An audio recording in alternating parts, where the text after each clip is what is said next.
እና በጣም ዛፎቹን አጸደቀ ምናለ ስሙ ማስታወሻ እንዲሆኑ እዛ። ከዛ በኋላ መቋሚያዎቹን አጥቦ እንደ እምነት እሱንም ያዘ፣ እምነትን በብዛት ያዘ፣ ጸበሉንም ያዘ። ከዛ በኋላ አባቶችን ቀጥታ እየዞረ መሰናበት ጀመረ ማለት ነው። ከዚህ በኋላ ልሄድ ነው፣ አሁን ቤተሰቦቼን አፍቀውኛል፣ ቤተሰቦቼን ማግኘት አለብኝ ብሎ ወደ ቤተሰቦቹ በቃ ሸኙት። ሁሉም በቡራኬ በምርቃት ሁሉም በቃ ሸኙት ማለት ነው። በጣም በመናፈቅ ነው በቃ እየተሸኘው ከዛ ሲሸኝ። ከዛ በኋላ ናሙሽ ለስንት ዓመት የተለያት እናቱ ጋር እንግዲህ ሊሄድ ወሰነ ማለት ነው። እና ወደ አዲስ አበባ ሄዶ እነዛ ከየገዳማቱ ያጠራቀማቸውን ሁሉ እምነቶች፣ ጸበሎች ሁሉ ጭኖ ለሱ ብቻ ይሄን ያክል ምለው ክፍያ ማላስታውሰው ቢሆንም ግን ክፍያ ለብቻው ከፍሏል። ለዚህ ለእምነት ለጸበል ለእምነቱ ማለት ነው። በጣም ከባድ ነው። በተለይ እምነቱ ከብዛቱ አንፃር በጣም ከባድ ነበር። ለሱ ለብቻ ለራሱ ለትራንስፖርት ለብቻ ከፍሎ ናሙሽ ከአዲስ አበባ ወደ ፍኖተ ሰላም በቃ ጉዞ ጀመረ ማለት ነው። ከዛ በኋላ በሰላም ወደ ቤት ሲገባ እናቱ በቃ ጥቁር ለብሳ ማቅ ለብሳ የተቆላ ዶሮቄት ነው ዶሮቆት ነው መሰለኝ የሚባለው እና እንደዛ መስላለች፣ እርር ብላለች በሐዘን ማለት ነው። እና አይቷት ናሙሽ እንዴት ይቀፋት፣ እሷ ናት ሌላ ሰው ናት በቃ ብሎ በጣም እና እናቱ ስታየው ገና በስማ መጣ ሲባል በቃ የተለየ ነበረ ስሜቱ። በቃ የተገናኙበት መንገድ የተቃቀፉበት መንገድ ቀጥታ ቤት አይደለም የጠበቁት፣ ወደ መንገድ ወጥተው ነው እየመጣ ነው ሲባል ወደ መንገድ ወጥተው ተሰብስበው ከመሃል መንገድ ላይ ነው የተቀበሉት። እና እጅግ በጣም በመላቀስ ምን በማለት ምናምን ነው የተገናኙት። እና ከዛ በኋላ በሰላም ገባ ቤቱ። ክፉ ደጉን አወሩ፣ ተላቀሱ። በቃ ደስታቸው ወደር አልነበረውም። ከዛ በኋላ ለትንሳኤ በዓል ነበር የሄደው ናሙሽና ትንሳኤ በዓል እዛ ሊያሳልፍ ነበር የሄደውና አጋጣሚ ናሙሽ ሲመጣ በቃ ቤተክርስቲያኒቱ እነዛ ሚስጥራይም ብለው ወግነው የነበሩት ሁሉ በቃ ሁሉም የቤተክርስቲያኑ አገልጋዮች ናሙሽ ምን እንደሚያደርግ ማንም አያውቅም። በሚስጥር ነበር ወጡ የሄደው። ማንም አላወራም አይወራም እየተማርኩ እንደሆነ ማለት ነው። እና ድሮም የሰንበት ተማሪ ነገር በቃ ጥሎት ሄዷል። ቤተ ክህነቱን ትቶት አሁንማ ዱርዬ ነው በቃ አዲስ አበባ ነው ገባ የተባለ የሚባል ወሬን ይሰሙ ብቻ። ስለዚህ በቃ የቂጡ ነው የጣለ ዱርዬ ነው ሁኑ ያለ ከዚህ በኋላ ምንም በቃ ቶታል አይረባም ብለው ደምድመዋል ባይምሯቸው ለካ።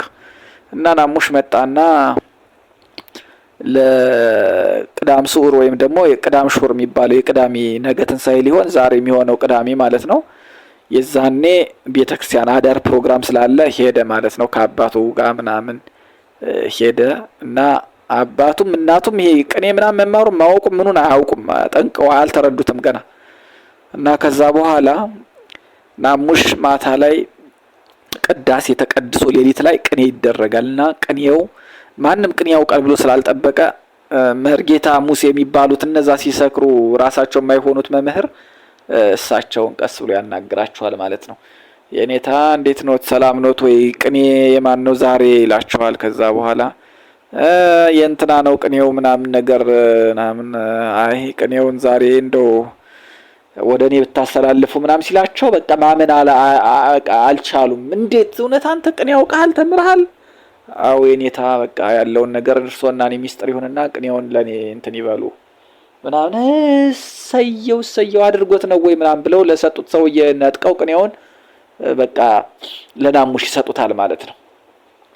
ከዛ ናሙሽ ቅኔውን ምናምን ተዘጋጀና ሰዓቱ ሲደርስ ናሙሽ ከየት እንደመጣ እዛ እንዳደረም አልታወቀም። ከየት እንደመጣ ሳይታወቅ ቅዳሴው አልቆ ጸጥ የሚባልበት ቅኔ ጣነ ሞገር እንትን ክብርዬት የምትባላለች ከጣነ ሞገር በፊት እሷን እንትን ለማለት ዝግጁ ሆኖ መሀል ላይ ሲቆም ሁሉም ካህናት ክዋለ ማለት ነው። ደነገጠ ሁሉም።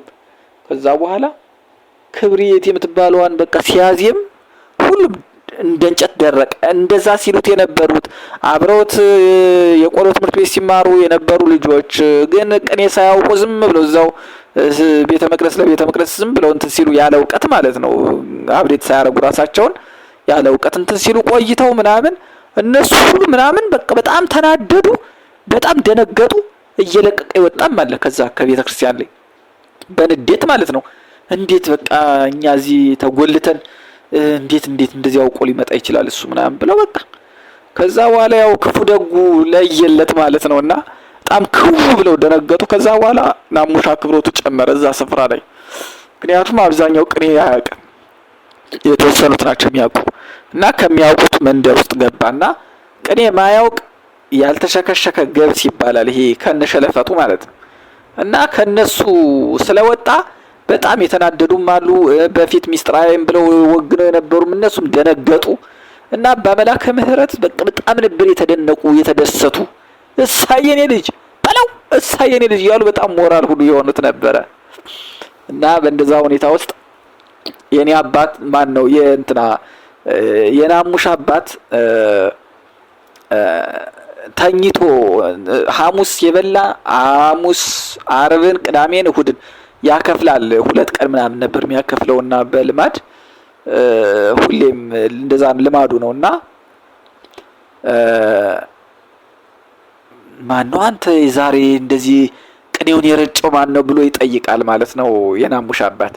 ከአካባቢው ያሉ ሰዎች ያንተ ልጅ አይደለ ያንተ ልጅ አይደለ እንዴ በስማም ያንተ ልጅ ሲሉት እንደገና ተኝቶ ተመልሶ ተኝቶ እንደዚህ ይፈራገጣል በደስታ ማለት ነው። እግሩን እንደዚህ ፍርግጥ የለም በደስታ ማለት ነውና በጣም በሚገርም ብቃት በሚገርም ሁኔታ በጣም አስደማሚ በሆነ እንደው ከመቀጽበት ማለት ሰው በዚህ ልክ ይቀየራል ብሎ እስከማያስቡ ድረስ ነበር ስሜቱ የፈጠረባቸው። እና በእንደዛ ሁኔታ ውስጥ ቅኔውን አድርጎ አስደመማቸው ናሙሽ። ከዛ በኋላ ወደ ቤተሰቡ ተመልሶ ቤተሰብ ደግሞ በጣም በደስታ ፈነጠዙ። እዚህ ክብር ላይ በቅተልናል ወይ እንኳንም ሄድክ፣ ያው መራራቃችን ቢጎዳኝም ለዚህ ክብር በመብቃት ደስ ብሎኛል ምናምን ብለው ቤተሰቡም ደስታቸውን ገለጹለት። በጣም ኮሩበት፣ ተማመኑበት፣ በጣም ደስ አላቸው ከምንም በላይ። ሊቅ የሆነ ልጅ በቃ ከኛ ወጣ ብለው አስበው በጣም ተደሰቱ ምናምን። ከዛ በኋላ ናሙሽ በቃ በሞገስ ላይ ሞገስ፣ በክብር ላይ ክብር፣ በሀገሩ መከበር ጀመረ ምናምን። መወደዱ በፊት የሚወደድ ነው ጨመረ ደግሞ አሁን በእጥፍ ማለት ነውና የትንሳኤ ዕለት በቅኔው አስደምሟቸው ነበር። በሳምንት ወይ ዳግም ትንሳኤ ደግሞ በቅዳሴው ገባና ደግሞ ጉድ አስባላቸው ማለት ነው። በጣም ድምጹ በጣም መረዋ የሚባል ነበረ። በጣም በቃ ሰምተው ታያውቁም እንደዚህ አይነት እዛ ማለት ነው ገጠር አካባቢ ላይና በጣም በተለየ መልኩ ቅዳሴውን ደግሞ አሳያቸው፣ አስደመማቸው። እጅግ በጣም ተወደደ እና ናሙሽ ያለውን ጊዜ እዛ ከቤተሰቡም ጋር ሁሉን ነገር አደረገ። ጊዜ የሰጣቸው ለቤተሰቦቹ ምን አለ መጨረሻ ላይ ቁጭ አደረገና አናገራቸው ማለት ነው። በቃ እንደዚህ ነው፣ ወደ አዲስ አበባ መመለስ አለብኝ፣ አንዳንድ ነገሮችን ማስተካከል አለብኝ አለ ምናምን። እና ናሙሽ በቃ ቅዱስ ጳውሎስ ቅድስት ሥላሴ ስላልተሳካለት እዛ መንፈሳዊ ኮሌጅ ስላልተሳካለት ልቡ በቃ በጣም እንትን ብሏል፣ ተጎድቷል። ለማንም ማሳየት አልፈለገም። ከዛ ቤተሰቦቹ እንደምንም ብሎ ያው እያዘኑም ቢሆን እንደገና ድጋሜ የተለያዩ ማለት ነውና ቅድስት ሥላሴ ስላልተሳካለት ቀጥታ ወደ ናዝሬት ከተማ ነው የሄደ፣ አዲስ አበባን አልፎ ማለት ነው። ምስራቅ ሸዋ ሀገረ ስብከት አቡነ ጎርጎርዮስ ይባላሉ። እዛ በአገልግሎት የሚቀጠሩ ሰዎች የተሻለ ደሞዝ የሚያገኙበት ሀገረ ስብከት ነው።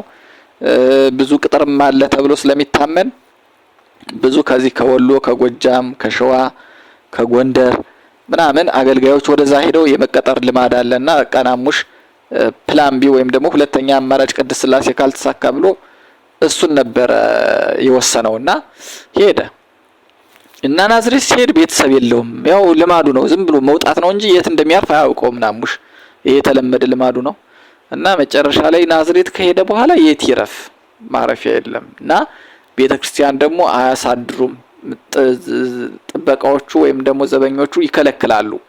እና ናሙሽ ለ2 ቀን ምናምን ተለማምጦ እንደምንም እንዲያሳድሩት ምናምን አደረገ። ከዛ በኋላ ግን ከቤተክርስቲያን እንዲወጣ ተደረገ። ናሙሽ ማረፊያ ሲያጣ በቃ መንገድ ላይ ሁሉ ያደረበት ጊዜ ነበረ። እና ቀድቀን አባታችን አቡነ ጎርጎርዮስን ለማናገር በሚሄድ ሰዓት እንኳን ለማናገር እሳቸውን ለማየት ራሱ አይችልም ማለት ስራ ፈላጊው ከመብዛቱ አንፃር በጣም ከባድ ነበር። እና ናሙሽ ለ7 ቀናት ተንገላታ፣ እጅግ በጣም ተንገላታ። እሱ 7 ቀን ማለት 7 አመት ነበር ለሱ። ምግብ የለም፣ ማረፊያ የለም፣ በጣም ስቃይ ነበረ። እና ናሙሽ በስተመጨረሻ በቃ እንግዲህ ያልተሳካልኝም ማለትና በቃ በጣም ጸለየ፣ ድንግል ማርያምን ለመነ። እጅግ በጣም በቃ ያልሆነልኝም በቃ ከዚህ በኋላ አለ። በቃ አሰበ ተፈሪ ደግሞ ልሂድ ብሎ ወሰነ።